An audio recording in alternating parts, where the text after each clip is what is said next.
Le pays des tomates plates, c'est le dernier roman de Georges Coulonges, de Pern. Pern. Dans le 46, P-E-R-N, Georges Coulonges avait commencé sa vie de romancier en 64 et il avait obtenu le prix de l'humour. On peut dire que pour ce roman, ce dernier roman, donc, il revenait un peu, il bouclait cette boucle de l'humour, même si il ne faut pas réduire ce livre à une tentative humoristique sur le monde agricole finissant. Il nous parle du monde du début des années 2000. Vous voyez autour, les photos sont de l'année 2000 justement, j'étais allé chez lui pour une interview du webzine gratuit. On n'imagine pas aujourd'hui qu'un pays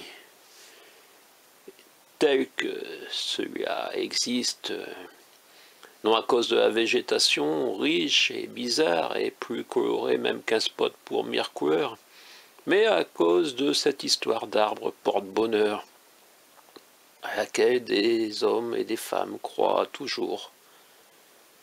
C'est le visage de Clude, à 10 km de Clade.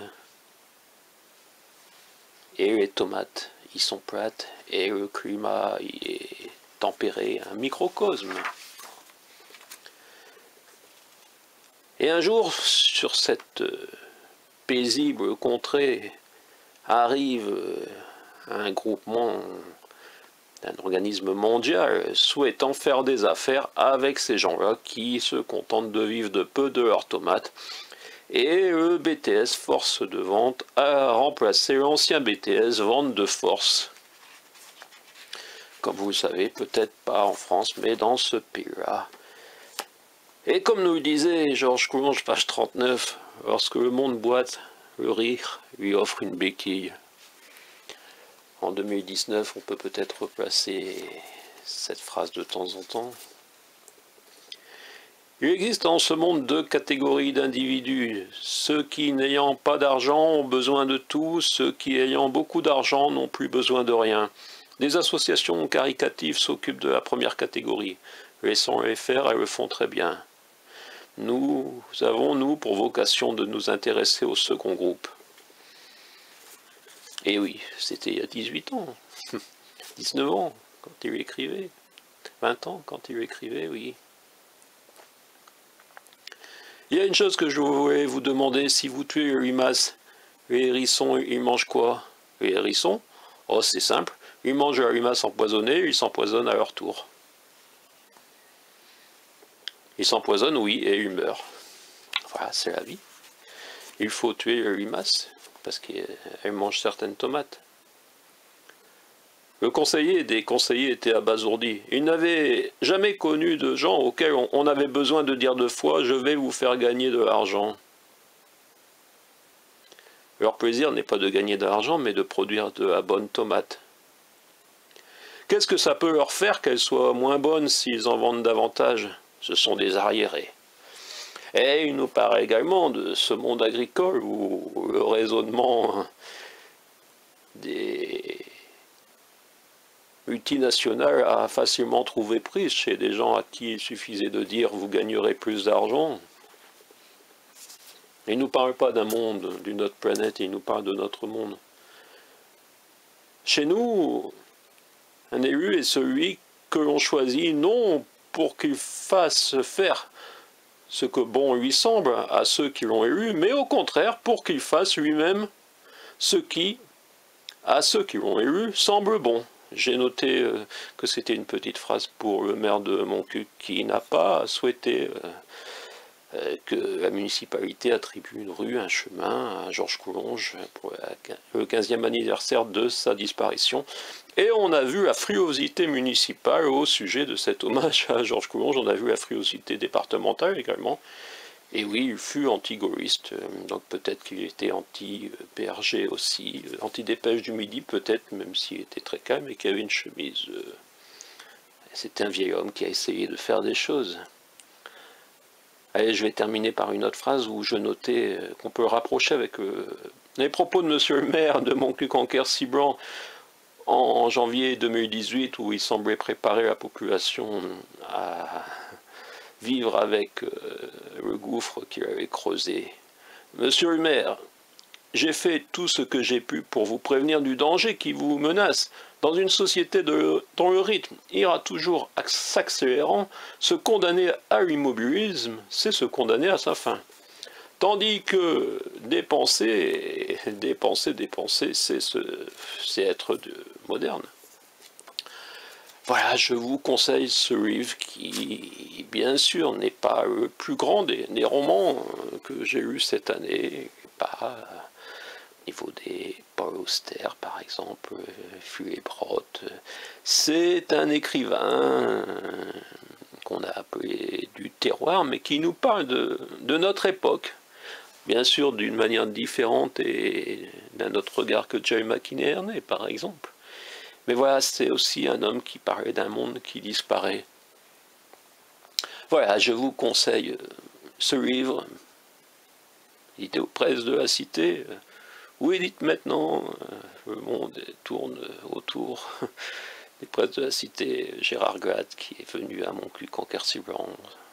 J'aurais aimé qu'il nous parle de Georges Coulonges, qu'il puisse revenir, et voilà, j'aurais aimé.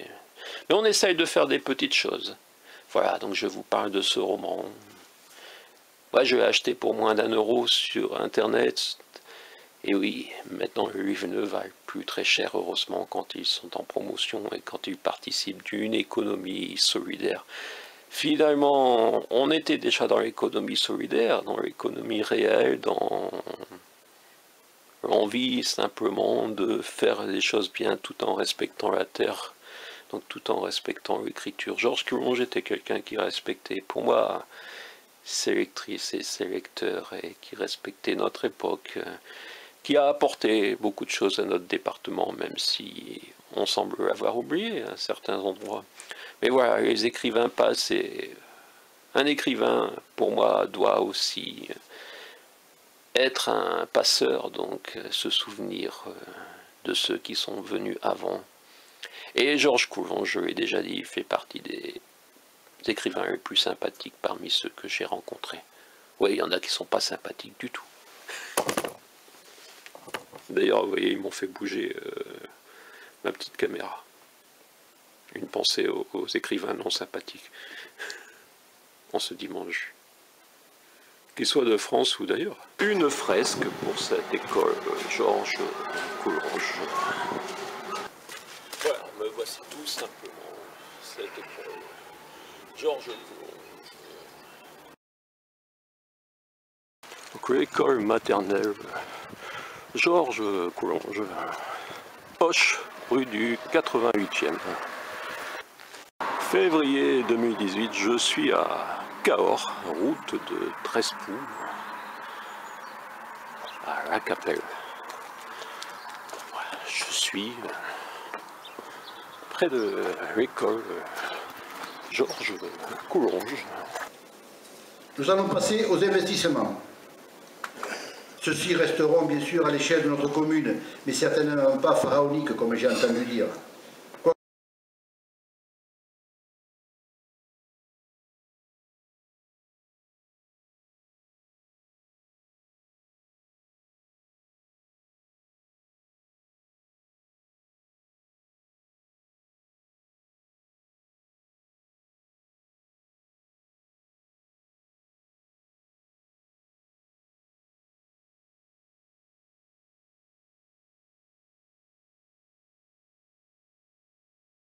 Donc les élus n'ont pas voulu donner de subvention.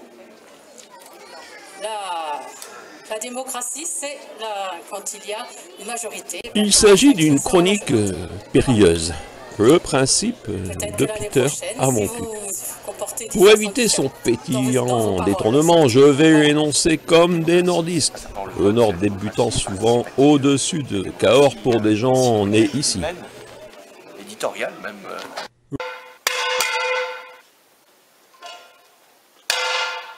Ah mon Dieu, pas besoin de gilets jaunes. Eh oui, devant la mairie, on se réunit avec les poêles, les célèbres poêles de mon cul, pour signifier notre mécontentement à monsieur le maire à la fois.